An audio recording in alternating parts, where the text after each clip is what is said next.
Hello everyone, my name is Mini Sethi. I hope you all are staying healthy. Today we are going to talk about levels of regional economic integration, trade diversion and creation effects, and regional trade agreements like EU, ASEAN, SAARC and NAFTA for UGC Net in Commerce.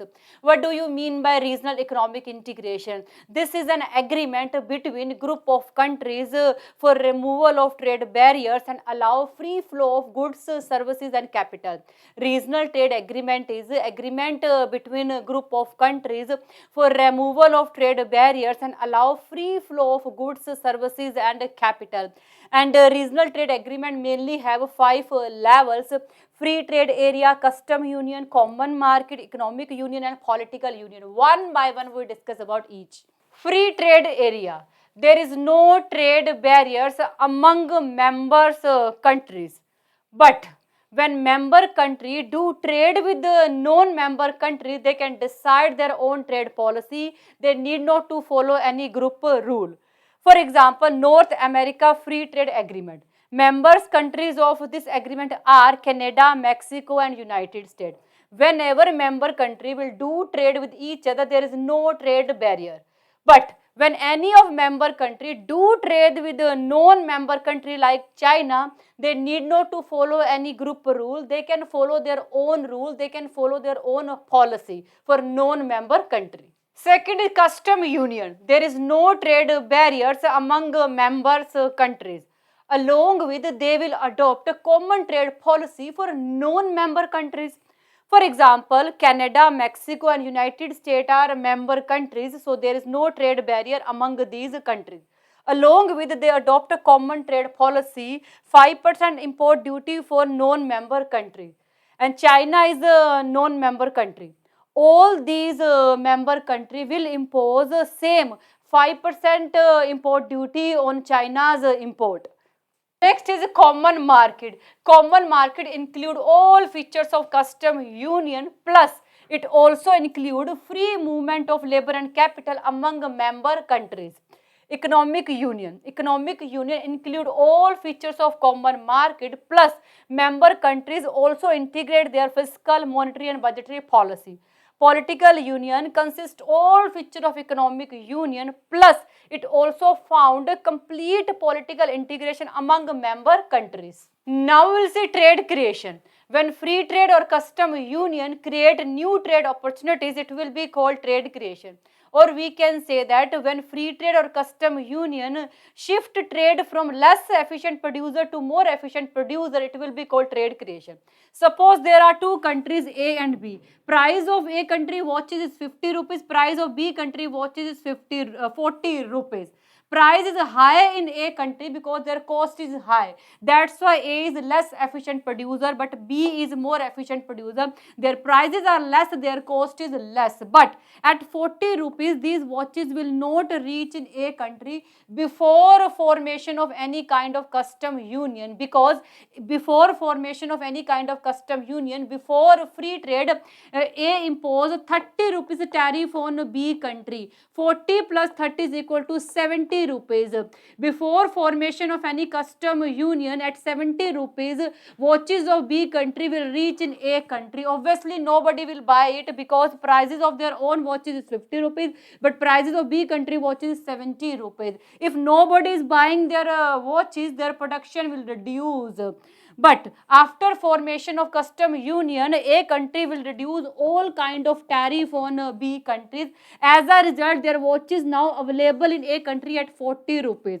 Obviously, people will buy watches of B country because watches of B country are less expensive as compared to their own country watches. If nobody is buying their watches, so A country will reduce their production, or we can stop their production. They will start import from B country. If they start import from B country, obviously B will increase their production. So here we can see after formation of a custom union, or we can say that after free trade agreement, production shift from less efficient producer to more efficient producer. It will be called trade creation. Now we'll see trade diversion. when because of free trade and custom union, production shift from more efficient producer to less efficient producer, it will be called trade diversion. Suppose there are three countries A, B and C. Price of B is 50, price of C is 40. Price of B is more because their cost is more, that's why B is less efficient producer, but C is more efficient producer. Before formation of any custom union, A will charge the same tariff on both B and C. As a result, B country product available in A country at 80 rupees, but C country product available at A country in 70 rupees. C country product is less costly, that's why people will buy product of C country. As a result, C country will increase their production before formation of any kind of custom union.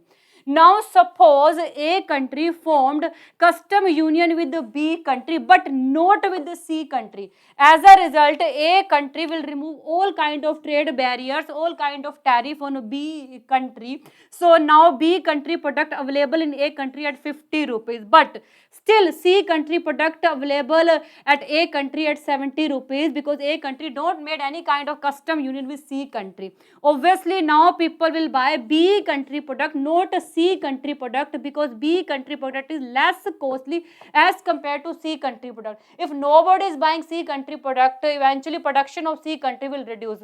So here we can see how after formation of custom union, trade shift from trade shift from more efficient producer to less efficient producer. It will be called trade creation. Now we are going to talk about regional trade agreements. The first agreement is European Union, or we can say the EU.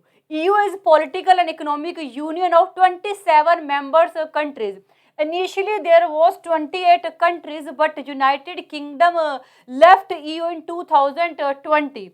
It was established on 1st November 1993 in Maastricht in Netherlands, and their headquarters in Brussels, Belgium. It was awarded with the Nobel Prize for promoting peace and democracy in 2012.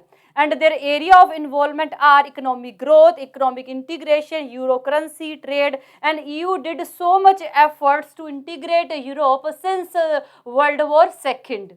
Next is the North American Free Trade Agreement, in short we can say NAFTA, in which include USA, Canada and Mexico. This agreement was signed on 1992 and came into effect on 1st January 1994. But on 1st July 2020, NAFTA was replaced by United States-Mexico-Canada Agreement. Means now it known as the USMCA Agreement. And this is a big win for North American workers, farmers and businesses. Provision of NAFTA are elimination of tariff and non-tariff barriers, create a free trade zone, and protect intellectual property right, and establish a dispute resolution mechanism for its member country. Next agreement is Association of Southeast Asian Nation. In short, we can say the ASEAN. ASEAN was established on 8th August 1967 in Bangkok by 5 original members include Malaysia, Indonesia, Philippines, Thailand and Singapore. Over the year, 5 more countries joined this. Brunei in 1985, Vietnam in 1995, Laos and Myanmar in 1997, Colombia in 1999. Currently, there are 10 member countries. Chairmanship of ASEAN rotates annually based on alphabetic order of their member countries. And their motto is one vision, one identity and one community. Next is South Asian Association for Regional Cooperation. In short, we can say SAARC. SAARC was established on 8th December 1985 in Dhaka, Bangladesh. It consists 8 member countries: India, Bangladesh, Bhutan, Sri Lanka, Afghanistan, Nepal, Maldives and Pakistan. 5 primary SAARC cooperation area are human resource development, rural and agriculture development, transport, science, technology, telecommunication, population and health related activities. So this is all about regional economic integration. I think you got it, and thank you so much for watching this video. Bye, take care.